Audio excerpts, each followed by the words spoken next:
So, ayun guys. Pumunta muna tayo sa labas. Sa hardware, bibili tayo ng mga gamit. Dito na tayo guys sa hardware. Bibili tayo ng gamit ah, para sa kuryente namin kasi nasira yung kuryente namin. So, ayun, naayusin. Yan, dito tayo. Bibili tayo ng yung binili ko yan. Yung parang cosmetic color orange na yan. Para sa kuryente. Yan. So, ayan siya guys. Yung binili ko. Elbow at saka stranden 2 meters. Guys, load up dito sa Ella. Nakaka-load naman kami. Magkakaload naman kami ni Ella. So, ayun guys, after nyan, mag-grocery naman kami. Hindi matapos-tapos yan. So, ayan, may bakal pa dyan. So, ayan, dyan kami nag-grocery. Bibili kami ng itlog. Ate, may saluyot kayo? Oo. So, ayun guys, pagbukas ko, okra lang meron, walang saluyot.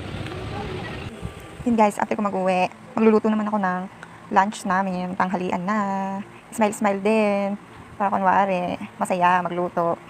Yan guys, layo-layo din, baka matalsikan ng mantika. Yan. Yan, lagyan natin yung isda. Ayan ulam namin guys, tilapia. Yan, tilapia lang guys. Taghirap ngayon guys kaya yan ang ulam namin. Music naman dyan para happy.